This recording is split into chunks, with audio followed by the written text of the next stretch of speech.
Hey Rockbridge, thanks for opening this video. I have a few exciting things to share with you, and instead of sending you a super long email, I thought I'd use a video to explain some of what we're doing and then reference some other things that you find in this constant contact email that you got. So the first thing that I want to talk about today is an exciting event that's taking place in November. On November 18th, I know it's a few months away, but on November 18th, we are experiencing in the life of the church what's called a charter.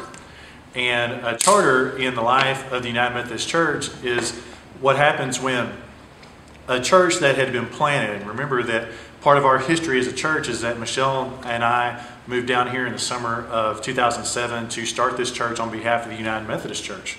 And in 2008, we started worship services. 2011, we moved to this current property here on New Hope Road.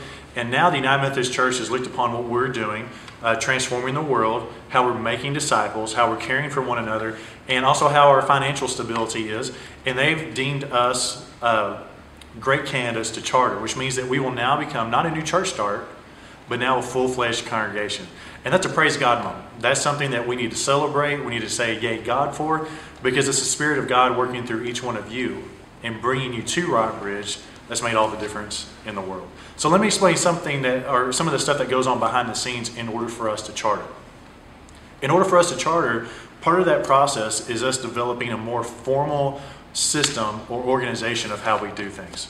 Now, up to this point, we've had 3 teams that have been really active in ministry, and those are the staff parish relations team, the trustees team, and the finance team. And let me explain just a little bit about what each one of them does.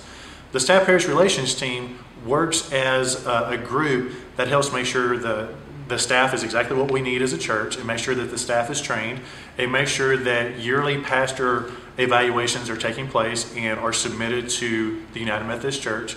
But what it also does is act as a liaison between the congregation and this team to make sure if there are any things that need to be addressed, we get them addressed. We also have a trustees team, and what their responsibility is taking care of the physical plant of the church. So for example, if the air conditioning units go out at the church, the trustees' responsibility is to make sure that we get that all taken care of. It's also to take care of the grounds of the property. We have about 15 acres, and the trustees oversee what's going on with the grounds of the church, and also are very much a part of future plans of the church. And we also have a finance team that is responsible for not managing your money necessarily. What they're responsible for is taking care of the sacred trust that you place in their hands through your tithing and through your giving.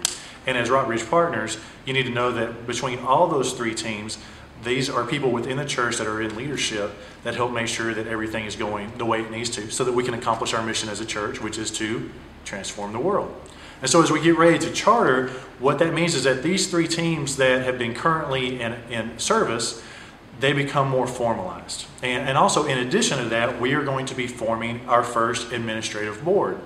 An administrative board is a board that works in conjunction with the pastor in making sure that the overall mission and vision of the church is accomplished, which is to transform the world. And so the board is a newly elected group that we haven't had up to this point, but they help provide oversight for all of the ministries of the church, not just one specific area, but they help with the pastor in making sure that we're doing everything that we need to do. And so this is where I need your help.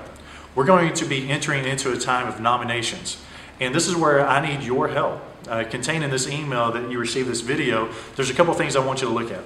I want you to look at the additional video that focuses on discipleship, because we are here to make disciples for the transformation of the world. And so I want you to be familiar with that video. It's also included in this email. There's also a document that talks about leadership. And as you begin this nominations process, where I'm going to be asking you to nominate people to be in leadership roles, I want you to throw that up against what leadership is in the church. And perhaps this document can help explain that a little bit more, and also help you assess yourself. There's another document that explains the structure that we're going to and the definition for each of these teams that I mentioned and some of the roles that are part of it. And you'll also see a document that lists the current church partners.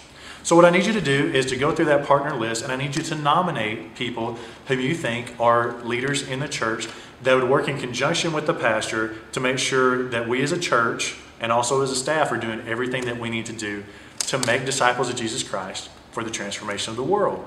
So after spending some time in prayer, after spending some time watching the video, after spending some time looking at the job responsibilities and praying, again, what I'd like for you to do is to nominate those persons who you think need to be in leadership roles. Some of you are going to look at the partnership list and not know the faces that go with the names, or you're going to think of people that you recognize in church but you don't necessarily know their names. What I'd encourage you to do is this coming Sunday, go up to them if you see them and just ask them what their name is. And aside to that, if you're concerned about how they might respond to you, let me assure you, if they get upset with you, if they scream at you, if they punch you in the face, if they run away crying, that is probably a good indication that they do not need to be nominated for whatever role you thought they needed to be a part of. So it'll be great confirmation. But I'd like for you to nominate those persons, and some of you are going to feel led to nominate yourself for different positions. I want to encourage you to do that. But I want you to pray about it. I want you to look at the videos. I want you to look at the documents.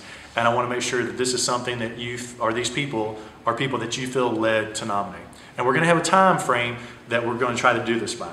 By August 8th, what I'd like to do is have those nominations in hand. According to the United Methodist Church, the pastor is the head of the nominations team. So I get to take all those nominations that you have made, and I get to spend some time praying about it. I get to spend time talking with people. I get to spend time discerning what people might need to go where to accomplish our mission as a church. I will spend some time talking with people. On August 15th, I will let you know through another communication how the team is going to gel out.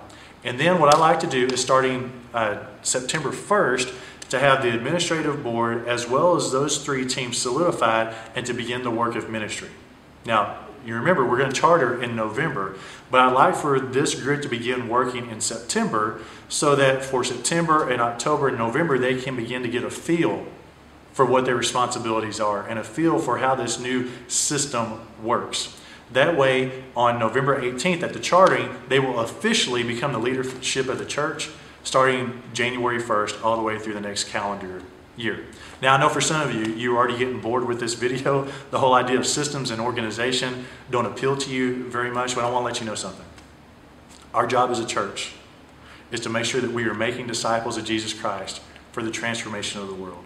And in order for us to do that, we have to make sure that our system in place that works behind the scenes is allowing us to do that. And so this is where I need your help. I thank you for taking the time of this video. Please let me know if you have any questions. You can communicate with me through email. You can talk to me on Sundays.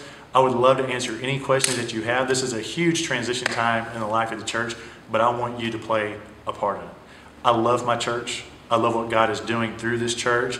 It is such a privilege to be your pastor, and I'm thankful for what God has done, what He is doing, and what He will continue to do through you. You are the church, and so I look forward to hearing from you. We'll see you on Sunday.